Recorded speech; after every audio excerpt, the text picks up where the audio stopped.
Native Americans of the Lewis and Clark Expedition. Now heading out on May 14th, 1803, William Clark and nearly 4 dozen other men started upstream on the Missouri River from St. Louis. They met up with Meriwether Lewis on May 20th. The Lewis and Clark Expedition, known as the Corps of Discovery, began making its way up the Missouri aboard a 55-foot-long keelboat and two smaller Pirkways, which were hollowed-out tree-like canoes. Clark spent most of his time on the keelboat, charting the course and making maps, while Lewis was on shore studying the rock formations, soil, animals, and plants along the way. The members of the expedition were always on the lookout for the Indians. Lewis and Clark made camp on river islands whenever possible and posted guards at night. By the end of July 1803, they had traveled more than 600 miles upriver. Still, they had not met a single Indian. Little was known about most of the tribes the Corps Discovery encountered. It was very important to gain the loyalty and friendship of these tribes for economic, military, and political reasons. President Jefferson instructed Lewis and Clark to make friends and develop trade relations with them, as well as collect scientific and military information. Lewis and Clark became ambassadors of goodwill whenever they encountered a band of Indians. They held a conference and distributed presents. The most important of the presents were Jefferson's medals, known as peace medals, from the clasped hands of friendship on one side. The tribes that Lewis and Clark met were very different from one another in terms of language, appearance, and ways of life. These were cultural differences and similarities. Tribes that lived near each other shared a similar way of life and spoke a similar language. During the journey to the Pacific Ocean, Lewis and Clark traveled through these three different cultural areas: the Plains, Plateau, and Northwest Coast. Now, the Plains Indians were nomadic people that relied on horses to follow the hunted buffalo. They lived most of their years in teepees. Among the Plains tribes Lewis and Clark met were the Oto Missouri, Arikara, Sioux, Hidatsa, and Menden. Lewis and Clark's expedition first encountered the Oto settlements on August 3rd, 1804, but the Otos were away hunting buffalo and the villages were empty. A search party went out, and on August 18th they finally met with Oto Chief Little Thief and Missouri Chief Big Horse. The discussion centered on trade and peace negotiations. Lewis wanted the Oto Missouri to support peace on the plains and to stop raiding the neighboring tribes. This was the first formal meeting between the U.S. and Native Americans. On August 29th, 1804, the Yankton Sioux were the first of the nomadic Plains tribes to meet the Corps of Discovery. With the sight of the guns, they were happy to establish a trade relationship with the Americans. It was among the Yankton and the Corps' first encounter teepees. The Yanktons were somewhat disappointed by the gifts they received and warned them about the troubles they would have upriver. On September 25th, 1804, when the expedition prepared to head upriver, a large crowd of Teton warriors and Chief Black Buffalo challenged them, demanding tobacco. The expedition members drew weapons and prepared to fire. Finally, the expedition granted the Tetons some tobacco, and Chief Black Buffalo waved his men off, which otherwise would have been an early and deadly end to the expedition.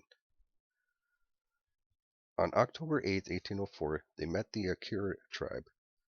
They stayed there for 5 days, discussing trade issues and possibilities of peace with the Menden and the Hidatsa. The Indians agreed to consider peace with the tribes to the north.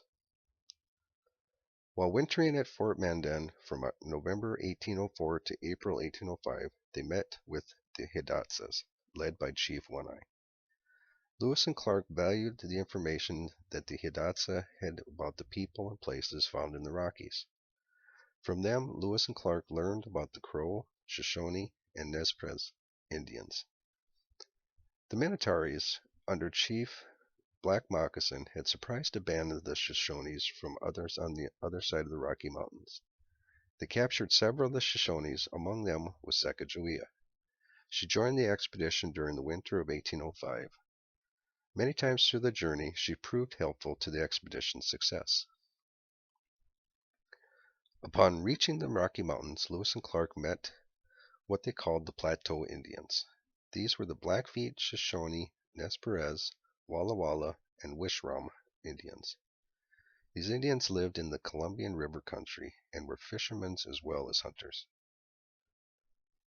Now on the return trip on July 27, 1806, they met the Blackfoot tribe for the first time. The Blackfeet dominance relied on other tribes being unarmed.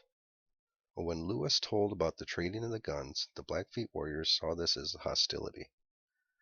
At dawn, several of the Blackfeets attempted to steal the guns while they slept. A fight ensued and 2 warriors were killed. This was the first bloodshed between the Western tribe and the U.S. government.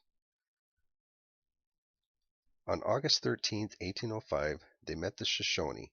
Lewis was still holding out hope for a water passage to the Pacific, but the Shoshone chief, Cameahwait, explained that the only way westward was over the mountains. Sacagawea, who had been kidnapped by the raiding Hitotsis several years before, recognized Cameahwait as her brother. Cameahwait agreed to provide the horses they needed and gave them information about the Nez Perce tribe. He also provided a guide, called Old Toby, to lead them through the passes. On September 20th, 1805, they met the Nez Perce. It was the largest tribe Lewis and Clark met between the Missouri River and the Pacific coast. When Clark and the other members of the expedition emerged exhausted and starved from the journey through the Bitterroot Mountains, the Nez Perce greeted them with dried buffalo, camas root bread, and fish. The expedition discussed the trade alliances and peace proposals that they proposed to every tribe they encountered. The Nez Perce wanted guns so they could compete with the Blackfeet, and Atsina for the buffalo and to help defend their villages. On October 26, 1805, the Corps of Discovery visited the Chinook villages along the south bank of the Columbian River. Lewis and Clark seen that the tribe lived in wooden houses and lived off the fish, roots, and berries plentiful in the area. When the expedition met the Walla Walla tribe on October 18, 1805, they were eagerly greeted. Their chief, Yellow Pit, wanted to trade the goods that Lewis and Clark had. Upon reaching the Pacific Ocean, Lewis and Clark met Indians of the northwest coast. These people were excellent woodworkers who built large houses, boats, and totem poles. Living near the mouth of the Columbian River were the Kalastrat, Tillamook, and Chinook Indians. On December 9, 1805, when the Kalstrap met the Corps and seeing that the Americans needed food, they quickly offered salmon, root bread, and berries for trade.